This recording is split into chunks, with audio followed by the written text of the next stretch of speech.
me, as the one and only Paul Friends, welcoming you to Starfleet Universe On Call. And tonight we have me, we have Barry, we have Dave, we have Barry's friend Seth, and we're here to talk about the SFU universe.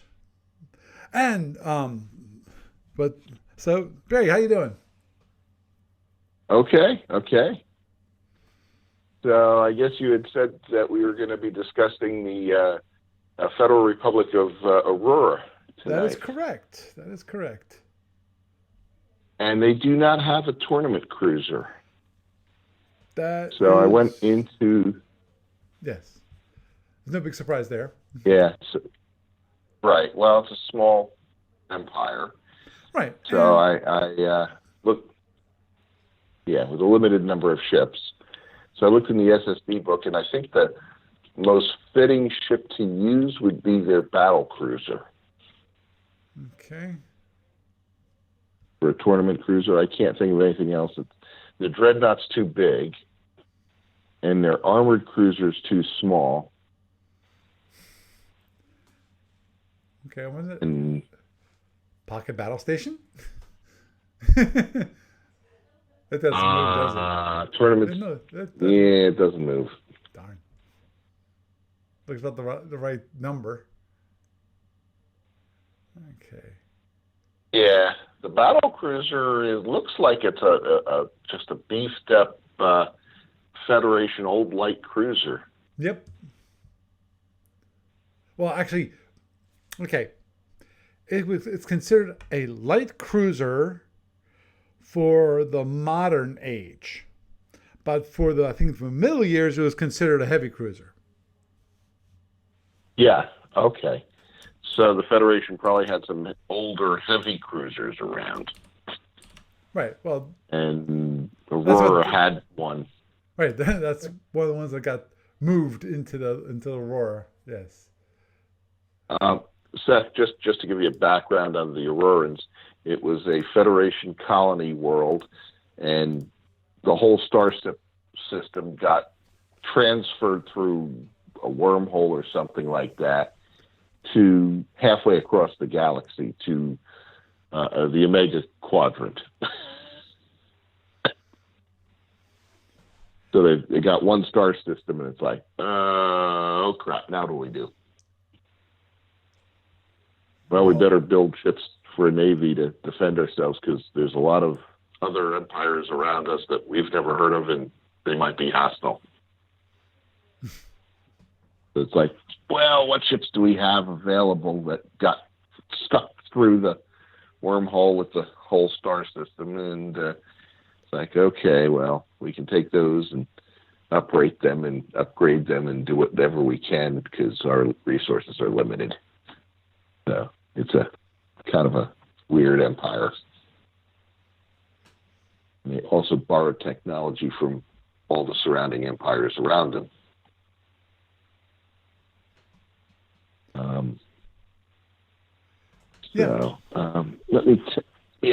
Let me text Seth an image of the ship that I'm looking at, so he has an idea of what we're looking at. Mm-hmm. So we can have at least a coherent idea of what's going on. Oh boy! Whoa! Yeah. Dang, man. Okay. You get that, Seth? Hello? Seth still with us? Yeah, he is. So he got a copy of the battle cruiser. Yep. It's going. So I guess the question is, which particular... There's a couple of refits that are available for it. Right. What's the TM refit? And the question is, the TM refit replaces the short-range cannons with tachyon missiles. Ah, okay. Whoa. And do we really want to go down that rabbit hole? You got a point on that one. Yeah, I know. What's that? Because if you're going to go down that rabbit hole, I've created tachyon missiles for Mazarons, but Oh, understood. they want to do the same. And it's already a 150 BPV ship as it stands. You know, What's that? it's a 100 around the 150 point ship as it stands. So Right. So we probably want to leave it with the SRCs. yes, So it's got 3 standard photon torpedoes and 2 light photon torpedoes. And the light photons, let's see, do I have that? right. They do 4-piece. Where did they go in the, hang on, I need to look in the rule book, And they, see what. yeah, I'm assuming that the cost like half what a normal photon would cost. But I assume it also, Yeah, and since it's photon torpedoes, So- I would think then also it'd still stick with requiring warp. yes. They all the rules for them are the same as a standard. A light takes 1 and 1 to arm, 2 and 2 for an overload, and well, for a full overload. Mm-hmm. And hold cost is normally a half a point for a light, but 1 point for an overload, for a fully overloaded one. Mm-hmm. Which is 8 points of damage, so right? Basically a half. It's basically a half photon. The nice thing is that you have 2 smaller photons. So if you take a torp hit, you have padding. You didn't lose as much. Right, and with the FRA, you can actually charge your regular photons as light photons, right? Let me check. Because I don't remember if I don't think that was Altered scale photons, 63. Yeah, because I don't think with the normal photons, for the Federation, that you actually could do that. Well, I mean, meaning, Yeah. you have standard, and that's the minimum. You can have Oh, variable no, overloaded, no but downloads. not variable No. standard. Right. No downloads. Photon torpedoes cannot be downloaded to smaller types. Wow. So no, you got to load a standard photon torpedo launcher as a standard photon. Wow. Okay. I was hoping Yeah. that they at least have the ability to do that, because. Yeah. Yeah, and It's got quite a few batteries. Got 7 of them. let's see the light photon summary chart. Oh wait, yeah, light photons can be held for 1/2 energy point per torpedo. Right. Which makes sense because that's half a normal photon torpedo. Right. So it's got, unlike anything else in Omega, it's got standard alpha phasers, phaser 1s and phaser 3s. And she's got, let's see, 1, 2, 3, 4, 5. But the overall, 8 phaser 1s with horrible arcs. yes, that's exactly what I was going to point out. And 4 P3s with great arcs.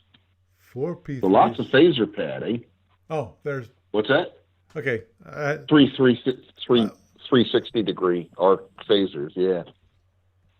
And then one, is that FA? FH? What's that? One assume, FH yeah, phaser, 3. right. I was wondering about that because of the way the SSD looks. It's kind of confusing. Right. Now the SRCs, it's a half a point of power per shot, and you could burn 12 shots and 12 impulses and use it against any size class.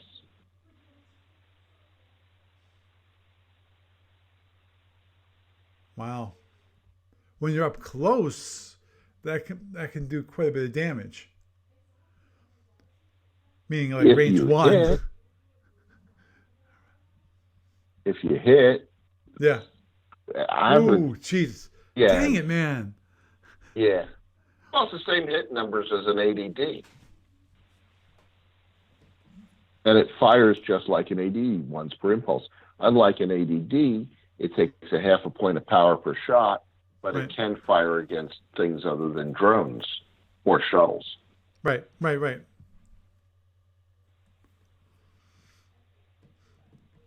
I think it damages tachyon missiles as a size class 7, That was. which, tell you the truth. Yeah, that's drones, right? Yeah. What's that? Size class 7 is drone class. Right.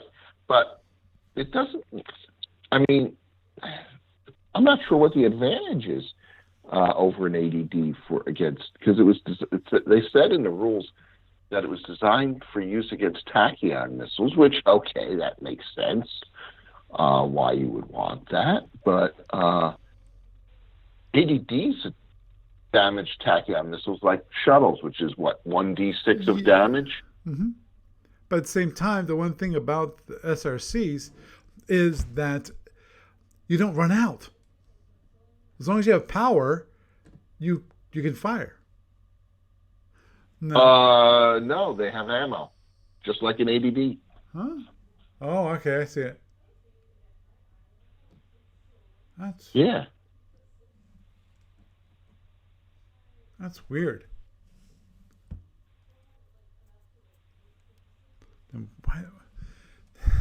Then why okay. I'm not sure why they have SRCs not ADD. You know what? But at shorter range, okay, an ADD just loses hit numbers at shorter range, whereas a short range cannon goes up in damage. Yeah. Oh, yeah. So at range 1, an ADD will do 1d6 of damage if it hits, whereas a short range cannon will do 8 if it hits automatically. That's where it really. Okay, so at the shorter ranges, it gets more effective than an ADD. Well, because 1d6 averages what, 3.5 points of damage if it hits. Right. So hit numbers are identical. Right. To an ADD, yes. Yeah.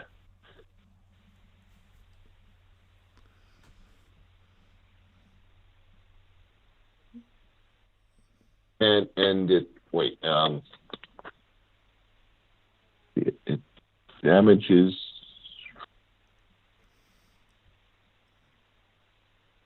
and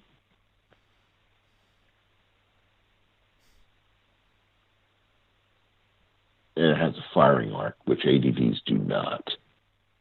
ADDs are 360. Mm-hmm. Yeah, but you can understand that the additional damage might be worth it. Right. Let's see.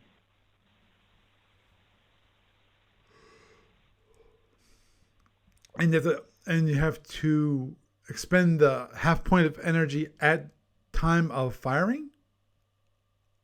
I believe You cannot be allocated or reserve power. Okay, so it can be allocated. Be held. Okay. Yes, it can be allocated. But cannot be held if not fired. Any energy put into them as discharges does not result in the loss of any ammo. Okay, that was one thing I was wondering about. Because if it Yeah, lost so if you don't ammo, fire it, the when energy you is discharged. charged it, then you If you know, we don't got a use any. problem. Yeah.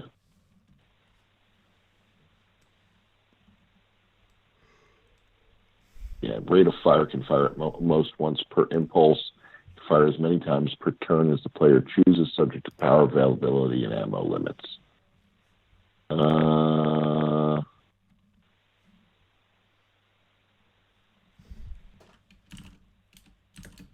Cannot use types. Okay, can't use dogfight drones or ADDs.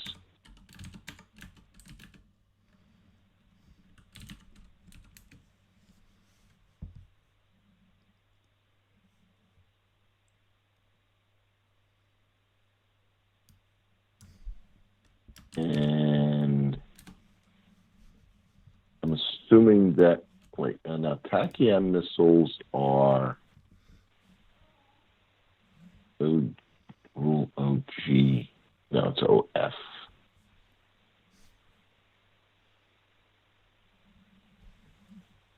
Where are the...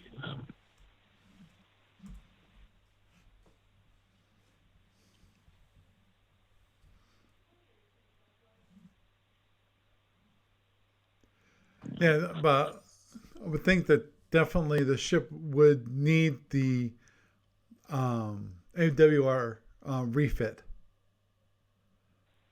Does, Yes. Yes, for photons, I would highly recommend that. yeah, to make it into a decent tournament cruiser, because definitely the normal fed cruiser, tournament cruiser, has AWR refit. So it's Right. How much power does this thing have? It has 28 warp, 4 impulse, five. 5. Oh, sorry, 4 impulse, auxiliary. 5 AWR. Right. Right. So it actually has 37 total power. Right. Might want to give it 2 extra warp. Possible. Just to bring it up to tournament standards so it can move at speed 31. Is that the way all the Omegas are? Yeah, all the Omega tournament cruisers were actually lower warp, middle years or early years warp engines, and I, for tournament purposes, I upgraded them to tournament standards. Okay. Otherwise, they would have been severely. So yeah, that's. Mm-hmm. So let's see, Tachyon missiles.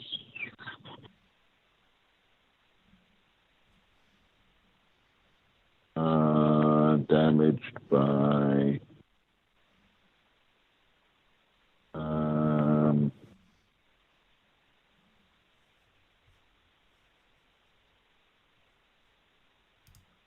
although they use many of the rules, Tachyon missiles are far larger than even the largest drone. But now it's like this doesn't get okay. So Tachyon missiles are not penalized by heavy weapons fire.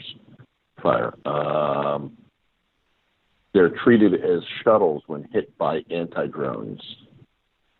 So I would assume that they would size class 6. Mm-hmm. Which means that the SRC is actually less effective against the Tachyon missile than an ADD. So what the heck?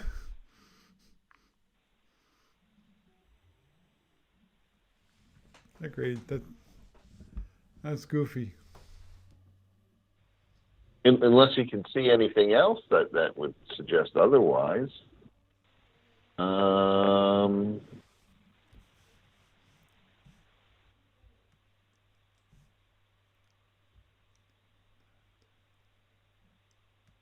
Okay. Wow.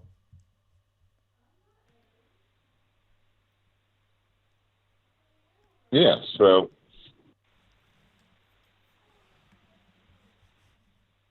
how many opponents is the FRA? Actually, the Mazarons would have been somebody that the FRA would have had to fight historically on a lot. So why would they replace their ADDs with the SRCs, which take power, have a 180 firing arc instead of a 360 arc, and do less damage against their probably the primary weapon? The only advantage the SRC has would be against other opponents that don't have tachyon missiles. They can actually fire them at ships. Mm-hmm. For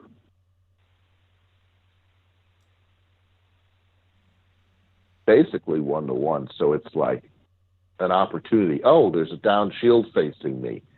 I've got 4 battery.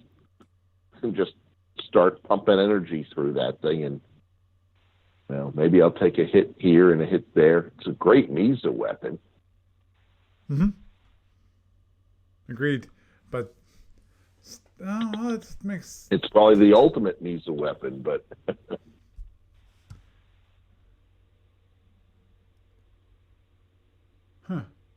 but I just don't see it right really being that useful. Even though, according to the Omega rules, they're saying that they're designed for going against tachyon missiles. Well, yeah, because the FRA was adjacent to the Mazarons. Mm-hmm. In fact, I think their small star system was completely surrounded by the Mazarons. And the Mazarons were the biggest tachyon missile users in the galaxy.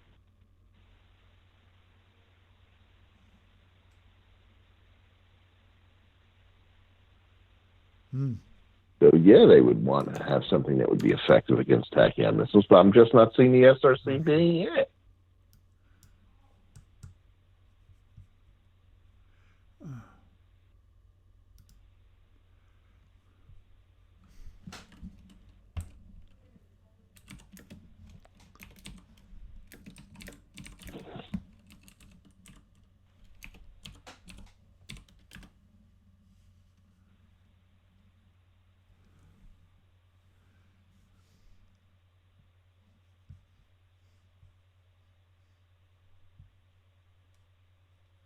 Hmm.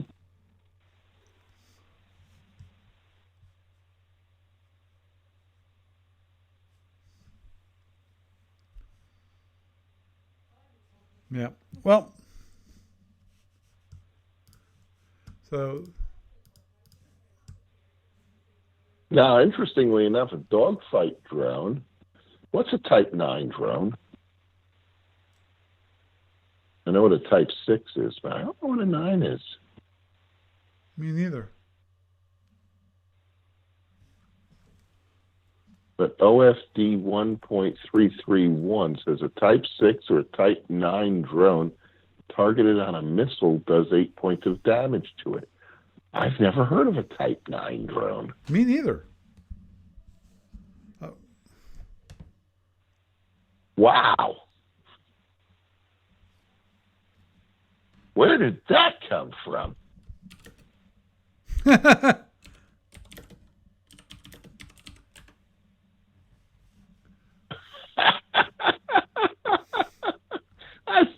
I've read these rules how many times? I've never seen that before.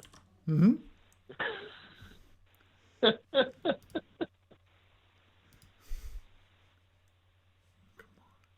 I'm glad to know that somebody else doesn't know what a Type 9 drone is. Yeah, that's just goofy. Yeah. I'm suspecting that's a typo of some kind. Yeah, yeah.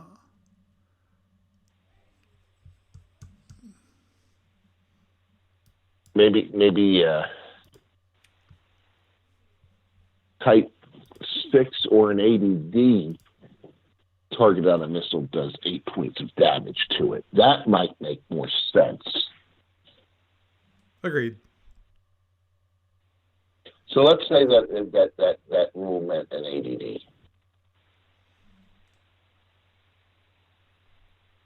Is that what a Type 9 drone is, an ADD?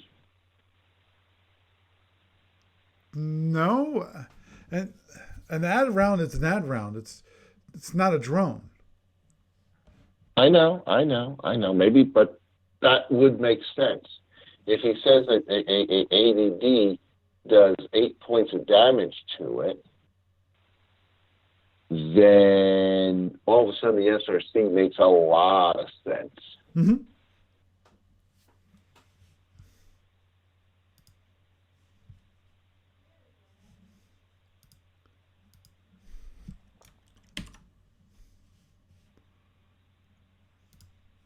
Although that means that it would do.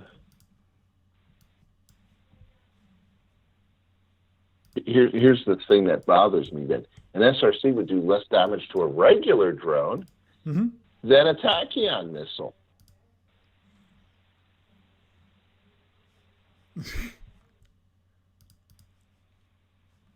So I don't know.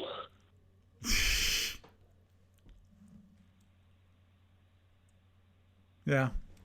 Well, onward and forward. Yeah. Oh wait, no. Here it is. Tachyon missiles are treated as shuttles when hit by anti-drones. That's OFD 1. Oh, okay. So, yeah. Okay. Which is size class 6.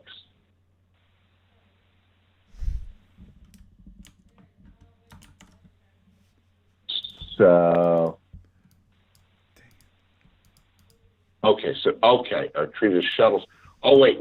No. Okay, so a shuttle, and shuttles, when ADDs hit shuttles, they do 1d6 damage. Is that correct? Yes. Yes. Okay, so average is, yeah, okay. So,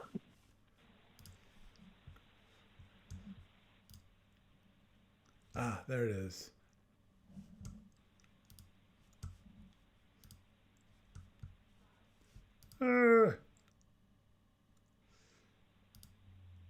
but it doesn't say what happens. Yeah, we can hear you now, Gary. Yeah, you're the FRA guy. Yeah, I've been trying to. I've been having some issues. That number, I don't know if a few weeks ago I was telling you that there's meant to be a number for TalkShoe in Canada and in other countries to try and call in. So the first 7 or 8 times it didn't pick up, and then I tried to call in. When it did get through, I entered in the PIN and the code ID number for the shop, the store, the show, the show.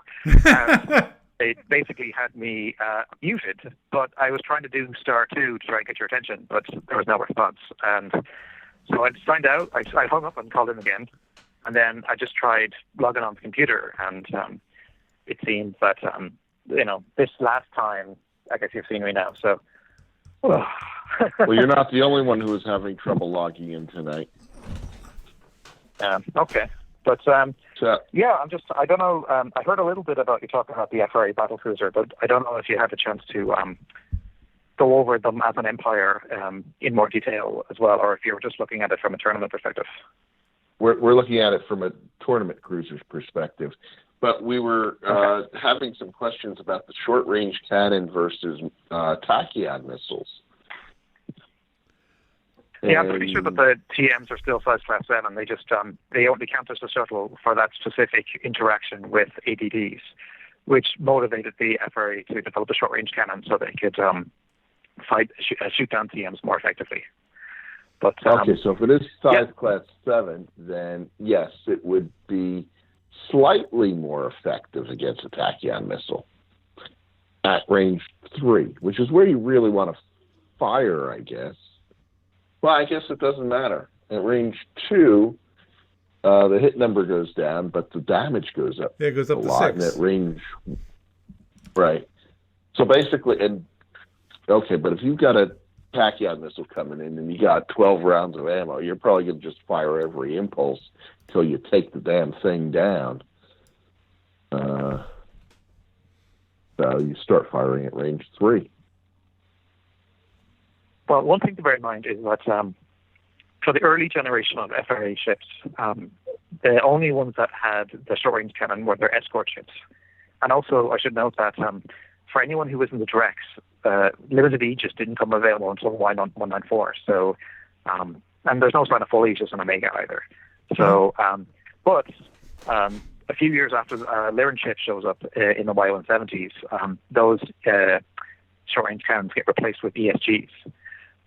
But for the battlecruiser is the first line ship. It's the first cruiser, I should say, that has SRCs as standard. But if it would make more sense to swap them for attack-in missiles, then that might be wise, like from a Sherman perspective, anyway. So. Okay. Well, I think Paul was looking at it going, it's already a bit heavy on the BPV, although to tell you the truth,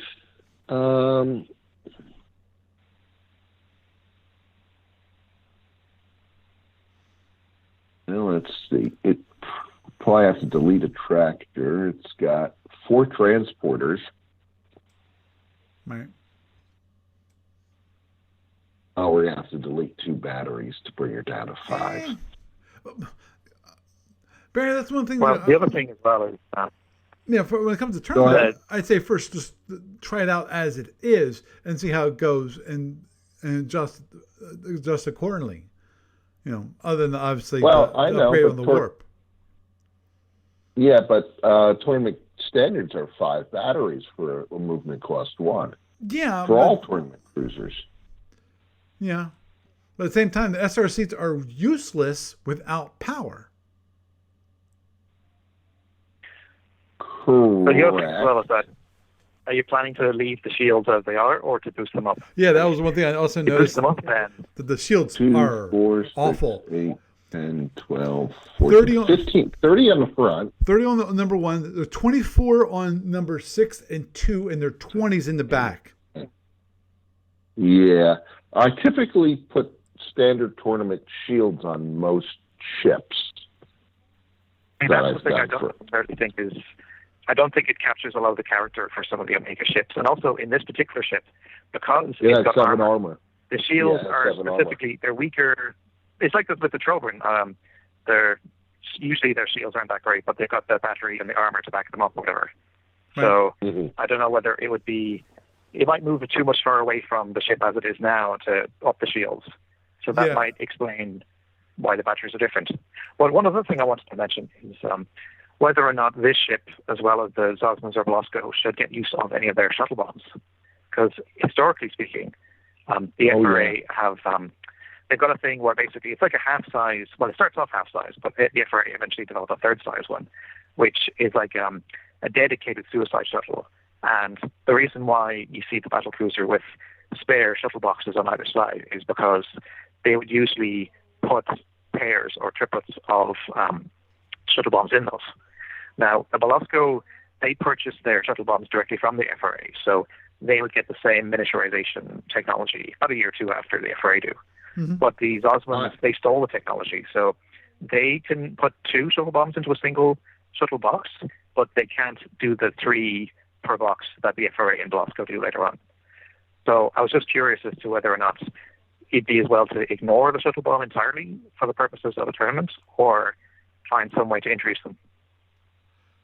I think that leaving it with 5 shuttle boxes with a pair of shuttle bombs on both sides would make sense. But at that point, I would think that we probably, and that's basically a suicide shuttle that,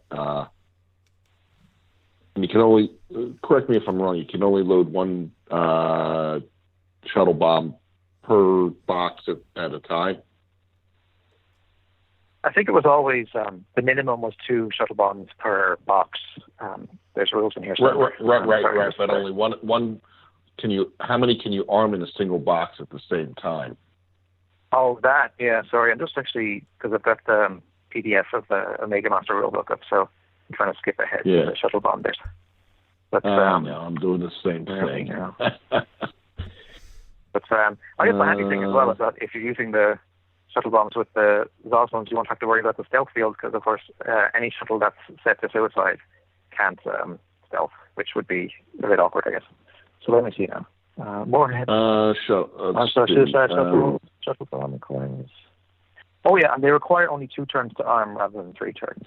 And the strength of the magnetic bottle is increased in Y175. Y188 is increased again. Yeah, 183 shuttles, take place single admin. Shuttle bombs are much like suicide shuttles, because the power and time requirements are reduced. Oh. But 2 turns to arm, not 3 turns. Anywhere from 0.5 to 2 points of warp energy each turn. Warhead strength is equal to 4 times the amount of total warp energy used. Okay. That's wow. So, little extra boom. okay, so it's a total of 4 points of warp energy. So 16-point warhead, which is less than a standard suicide shuttle, which is an 18-point warhead. Well, bear in mind that's before the Y175 refit, because when you do that, the standard warhead can go up to 20, and after Y188, it can go up to 24. And you can actually make 1 booster packs on them as well. But also bear in mind that, of course, if you got to 2 turns instead of 3 turns, if you got like an FRA ship that's got like 4 shuttle bombs and 3 regular shuttles, then you're using those 4 shuttles over 8 turns as opposed to using however many suicide shuttles over 9 or 10 turns or 12 or whatever it is.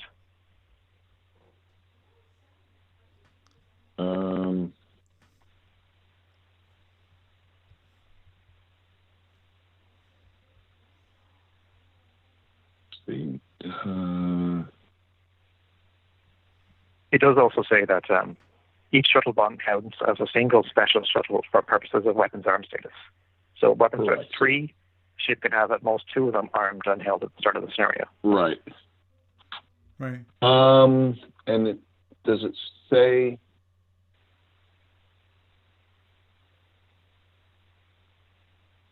Okay. So even though it occupies only a half or a third, depending on the year of the shuttle box, each launch of a shuttle bomb still counts as a full launch.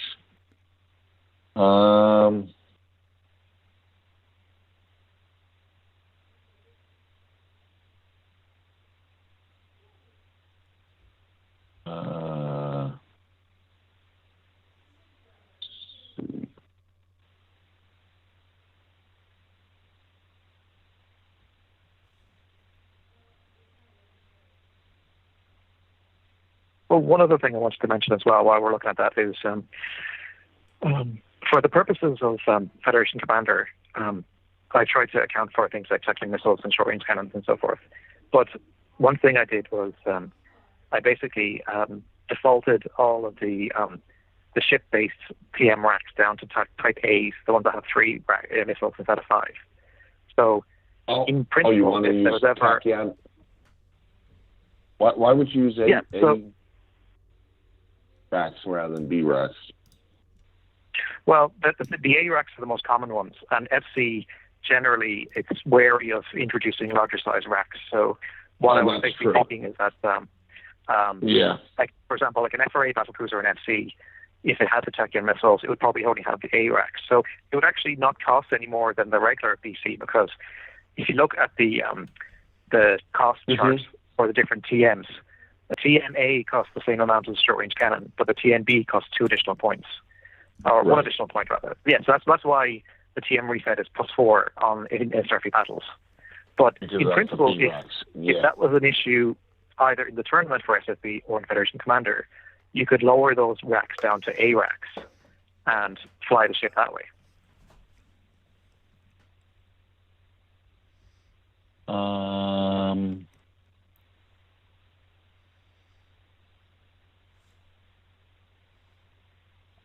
Hang on a second.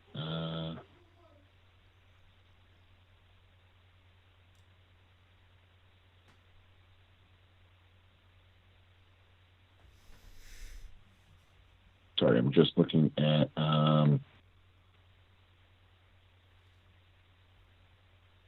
Okay, so I'm going to make an assumption. It doesn't really say it, that you can't have two shuttle bombs arming in the same shuttle bay at the same time. If so, that would explain why the ship adds the shuttles in their own little separate bays rather than making the standard bay bigger. Right. Because it's Right. basically kind of game the system. Right. So, yeah, if we did a tournament cruiser, we could call the left and the right bay shuttle bombs, but then we would have to say, do we have two or do we have three bombs per box, and what size warhead just do could two. be max? Just two per? I would recommend we that. want- Same for the Plus ones, Oz ones too, just to keep everything as simple as possible. Okay, but do we want to give it the year 175 strength? I think maybe the safest thing would be to go up rather than down, because this is a relatively distinct system. So it might be as well to basically start with the lowest setting and then kind of click it up a bit if it needs a bit more, rather than clicking up too much and then have it be a game breaker. That makes sense. And to tell you the truth, that gives you a lot of wiggle room to adjust the stats of that ship to make it just right size for tournament. You can upgrade the shuttle bombs. Wow, that gives you a lot of flexibility. Oh, by the way, speaking of FRA ships and shuttle bombs and stuff, I think I mentioned in a previous recording that Captain's Log 53 includes 4 Klingon and 1 Lyran SSD. Right. They represent the ships that showed up with disruptors and ESGs and so forth. And the Klingon D7 is actually quite interesting. By itself, it's 137 points, and it has the drones in the deckhouse are replaced with shuttle bays, so you can use shuttle bombs in them. And the disruptors are replaced with photon torpedoes, and all the phasers are up to phaser 1, and the ADD is replaced either with an SRC or the Tech missile rack.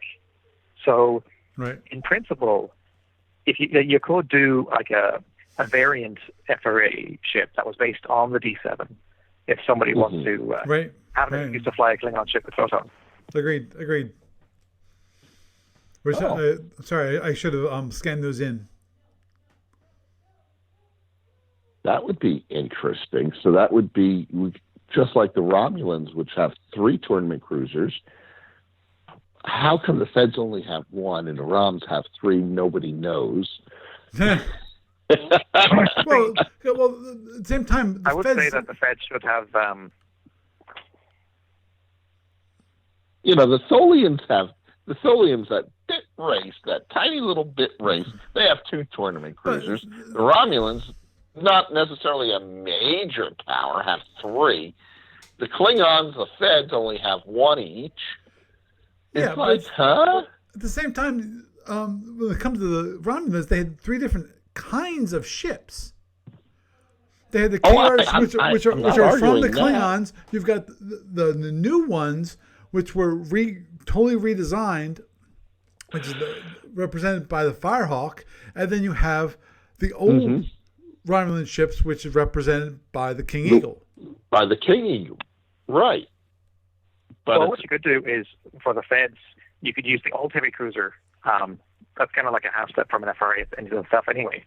And you could also maybe use the new heavy cruiser. So if you want to have 3 generations of Fed ships, then there they are. And similarly, the Klingons, maybe they could have a tournament version of the D5W. Is that what it's called? The new heavy cruiser. The D5W was a killer kick ass. Yeah. What was so in the it W? depends on like it had players extended want. disruptor arc. Didn't the D5W have extended disruptor arcs? Yeah, probably, because I know the D5 definitely did. It was like front half left and front half right. Yeah. Wow. Yeah, the D5 is a brutal ship. Just by itself. And then, the W was a brutal ship. I think they doubled a lot of the phaser banks, didn't they? That I don't remember. It was I think it had like. Does anybody have an SSD for the D5W? Is there not one on the SFU Online? Yeah. Well, there you go, Paul. Pull it up.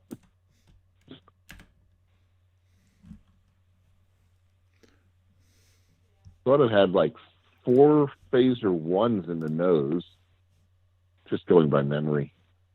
Understood. And I think the wing phasers were doubled.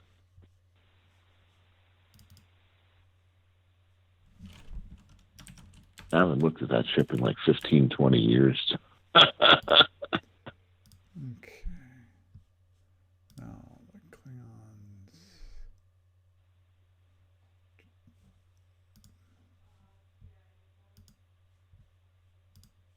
Stop that. No, I guess okay. D5. And it had like, I think, 280Ds and There it 2B is. racks or New something heavy like cruiser. that. The D5W? That's what it's called. So let's bring up the SSD. Yeah, it's good. Wow, that's an interesting array.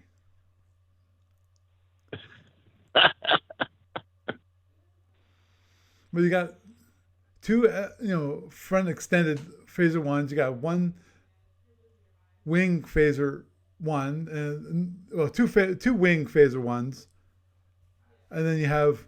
Okay, so the wing phaser ones are doubled, or not? Yeah, you have two on each wing. On each side. On each side, yes. Okay, but only two of the FX phaser ones in the front. Mm-hmm. Then you have, and the waist. With the waist are waist normal phaser 2 and phaser 3s. Phaser 2s in the waist. Mm-hmm. Because the standard D5, I think they reduced the P2s in the waist to P3s. Right. But the D5W, they're back up to P2s. Yeah, I just want to double check this. Boop. Boop. Boop.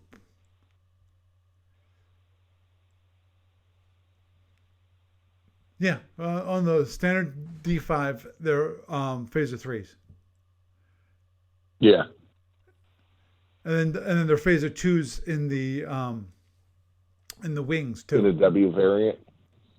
Well, no, with the W variant, the phaser 2s get swapped up to phaser 1s when it comes to the wings. Right. And then the waist, the W upgrades one of the phaser 3s on each side when it comes to the waist to a phaser 2 from a phaser 3.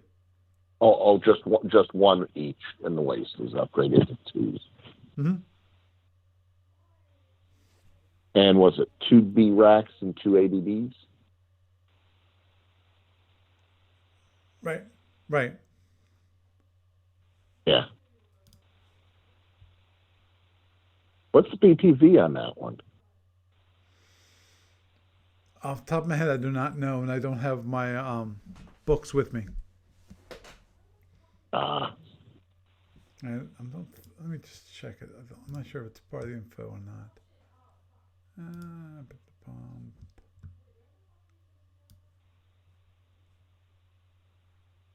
Yeah. BPV is not. One thing that is bear in mind though is that by the time the D5W was showing up, the D7 itself, some of them at least, are being upped to the D7W heavy command cruiser, so they're right a little bit more capable than the regular. Right, D7. and that was just before they came out with the DXs and stuff like that. Yeah, there actually is an X technology version of the D5W in Module X1R, but it's not as powerful as the DX itself. Right. Like, it doesn't get the 6 disruptors by comparison. right? And Breaks my heart. another yeah. thing about the D5W, it's got center warp. It's got 8 boxes of center warp. Oh, nice. Oh yeah. So the total power is what? 24, 32, 33, 37, 39. For a 2/3 moving cost ship. Mover. Wow. Yeah.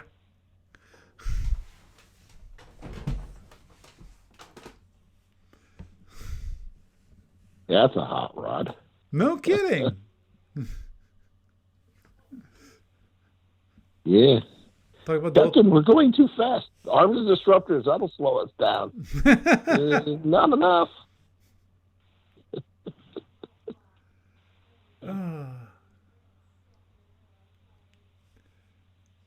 Did they upgrade the shields at all? No. They didn't upgrade the shields at all.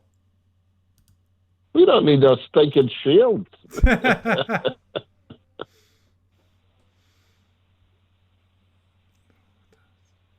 But any case, yeah. Oh wow. The FRA, yeah, the old light cruiser, and you want and then you said the FRA got a D7 from. Yep. How did that get in there? Just the wormhole sucked up a D7 Yeah. or something? Mm-hmm. Well, what it is there's a thing in called the Cosmic Nexus in the Omega X that the FRA ends up in. Supposedly, it's two black holes that are kind of like caught together and they're ripping the fabric of space. So sometimes if there's a...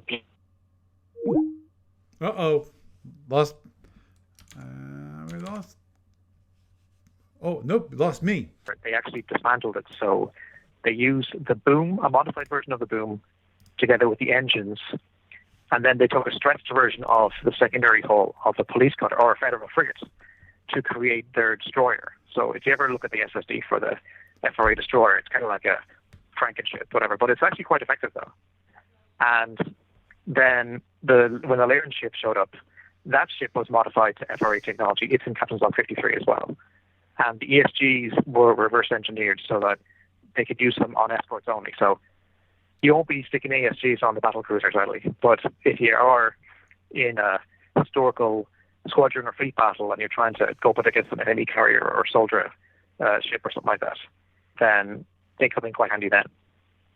So, and the Orion ship as well, it gets a few modifiers as well. So, like, it starts off with 2 photons in the wings and a phaser 1 in the front, and then the phaser 1 gets swapped out with the disruptor.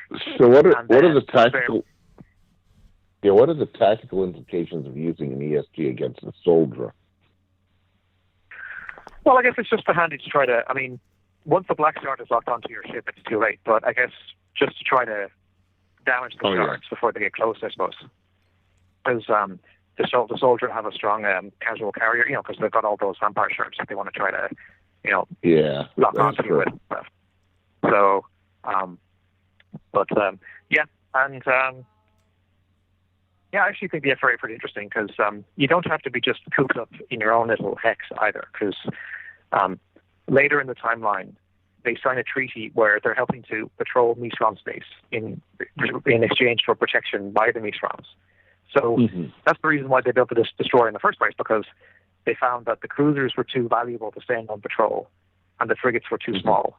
So the destroyer is a good size of ship to be able to send it across what remained of Misron space anyway, and expect for it to come back again.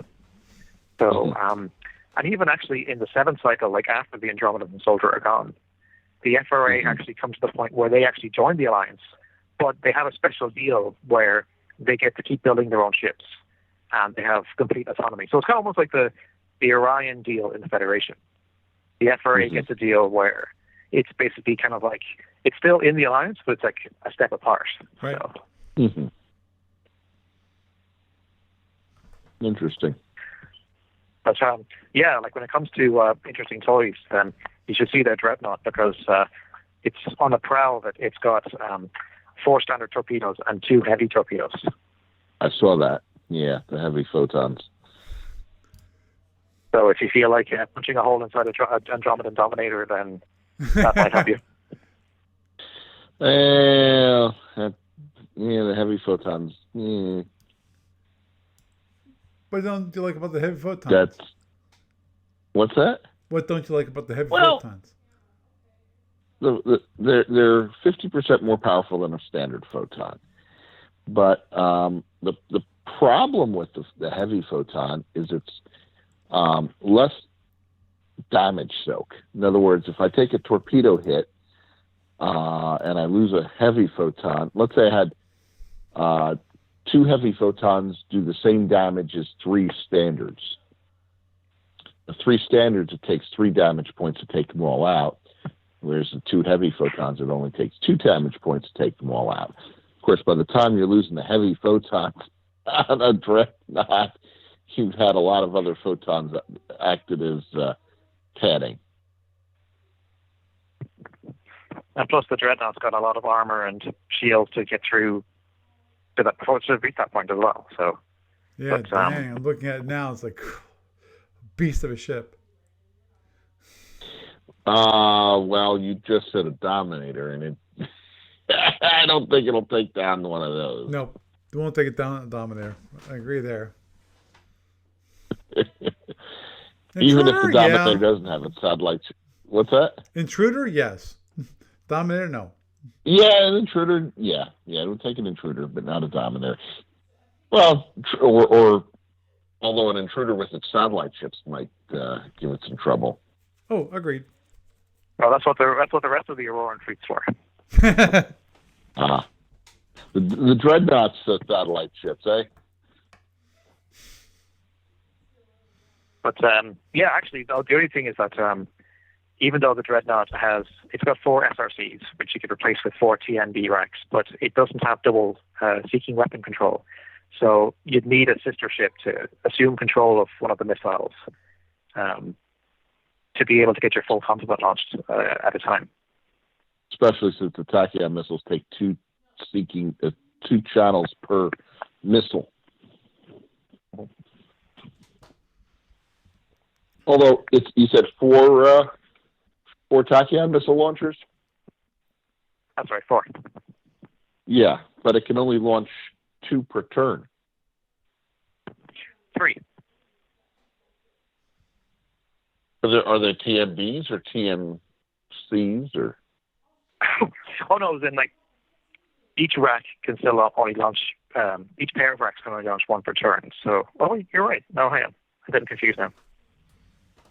Yeah, you're right. It's 2 per turn. Forget it, I think. Yeah. So, but I guess if you basically launch at the end of one turn and then launch the next ones in the subsequent turn, you can have 4 on the table, but you can only control 3 of them. Yeah. Unless you got one with don't they have an ATG option? Yeah, I mean, it's kind of for the shuttle bombs. Pay for that separately.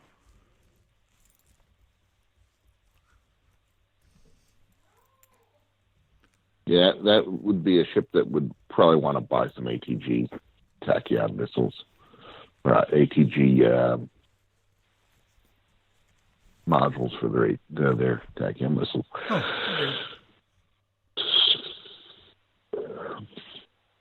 Or operate in a fleet, which is where a Dreadnought belongs.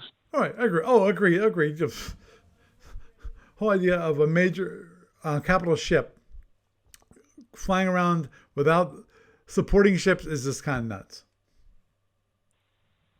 Yeah.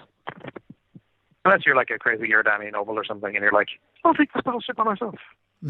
Don't worry about me. Understood.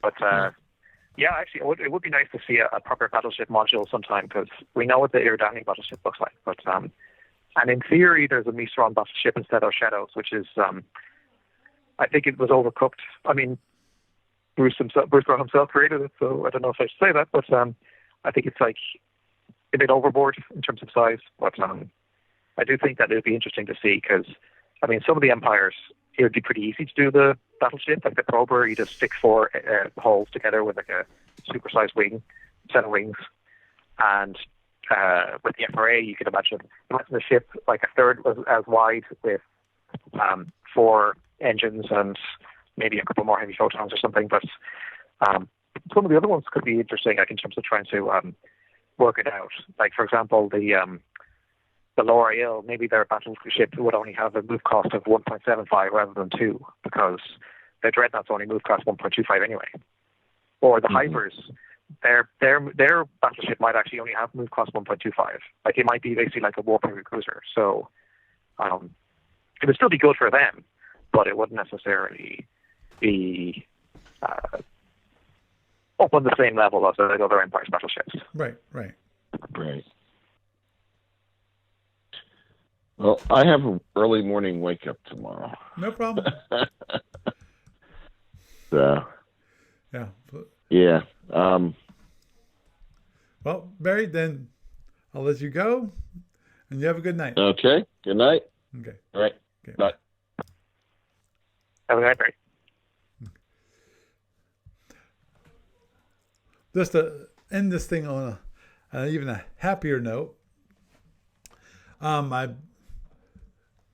obviously we haven't had a talk show for the past 2 weeks because of Easter and all, which was an interesting Easter to say the very least. But one thing I did do is I did communicate with Mr. Steve Cole, and that was about Federation Commander. And I've realized, okay, if I'm going to add support for the Andromedans, I need ship cards. So he sent me some ship cards, and actually he's been sending me ship cards ever since. So I'm getting the FedCom images, full. I have a lot of work on my hands in the future, but I have worked on the Federation Commander portion of the online client to add support for the PA panels, because they work obviously a bit differently in FedCom than they do in SFB. Just remember the disruptor thing, because if you're ordinarily, I think it's only one burn through from the 10th point. The 10th point is a burn through. Right. But if the volley includes either disruptor cannon from the Carnivons or disruptor bolts, then it's every 10th that slips through. Right. I saw that. To me, there's so much. When it comes to the Andromedas, there's so much lost when it comes to the PA panels. Though I must admit, there is one interesting fact about the FedCom and how they handle PA panels. And that is that if you do not have like your rear panels on, like at the beginning of turn, you do not have to pay for them. You only have to pay for the ones up front or in the back, whatever. Which to me is an interesting idea. Well, bear in mind that because in FC, there's not really any such thing as housekeeping. Like, you don't usually have to pay for things like life support and running your shields and so forth if you're a non-Andromedan. Right. So I guess the fact that they have to do that kind of housekeeping, whatever, is, I guess, distinct to them. But yeah, I mean, like, there are a few other things, because they try to have it in ways that you can't burn off your power too quickly. So, for example, in FC, most empires, they pay double to fly backwards. And the Andromedans don't have that, because then everyone will be flying their ships backwards so they can burn off all the power from the bus. Basically, they're the one empire that aren't allowed to do that, though. Mm-hmm. But, yeah, I don't know. I mean, I think I'd be curious to see, because there has been talk about like borders of madness things. Like, there's X ships. There's a number of X ship rules in Captain's Log 53. I would recommend having a look at them sometime. And there's a number of playtest X ship cards. Mm-hmm. And that's actually one thing. There's also that reminds me. That's one thing I was going to broach the subject after we get through the him sending me the rest of the ships. Is that see if it would be okay to create play-by-email versions of the Omega ship, so that possibly we can get some more people involved in playtesting the Omega rules. Oh boy, and I just lost Gary. and because I think that'd be nice to actually be able to, because that was one of the things that I liked at the beginning of the SFB Online, is that the ability to actually have people play test ships online. Because we actually, the Ken Burnside did that with his LMC ships. I had to actually add some support into the rules for that and all, but it worked out quite well.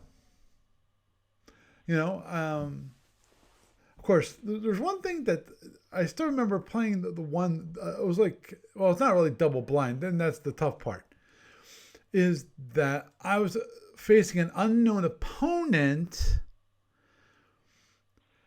Come to find out, okay, what was it? I think it was, one of the crazy things was like, the missile hits at range 2, I found that out the first attack he did. And I forgot about the second time it came around. And then I forget if it had the goofy shields or not on that one. But no, I think I knew how the shields worked, but still had the weapons, which I didn't know how they worked. So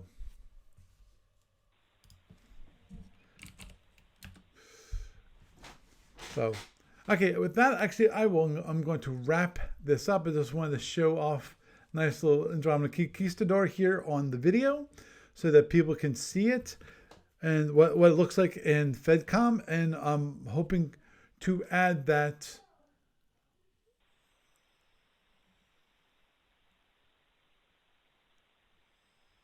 Yeah. Yes, Gary, when it comes to the FedCom Online, I really would like to be able to use it for playtesting rules. Possibly some of the Borders of Madness stuff too. Now, obviously, the thing is, I have to get approval from Steve Cole. And I'm not gonna, at the moment, I'm not gonna broach the subject for the Omegas until we get done the rest. Because I don't want. I would love to play test as Osmond in SWBLL, and I think we can probably do that. I'd have to double check on that, but I'd have to get like the background images from Steve Cole, and the way he uses for the background images they sends us for the third generation definitions are basically the FedCom, but they're made black and white instead of color. So then you obviously removing of the boxes. So with that, wrap it up. Got a chance to talk about the FRA. Got the chance to talk about Federation Commander. Yeah, I agreed, Gary. There's not much when it comes to the Zosman art, and hopefully we'll be able to do that. As I said, I have to still broach the subject with Steve Cole, and we will hopefully be able to do something like that. At least some play tests. One ship here, one ship there, kind of things for maybe the Zosman, possibly for the FedCom. Have a couple ships. One for each empire. I almost said the R word. And have it so that people can actually play test it online. So hopefully maybe we can get the more playtest reports in for those ships. So I think with that, we'll wrap it up for this evening. Had a lovely evening with everyone involved. And with that, I am Paul Franz, and I bid you a good night.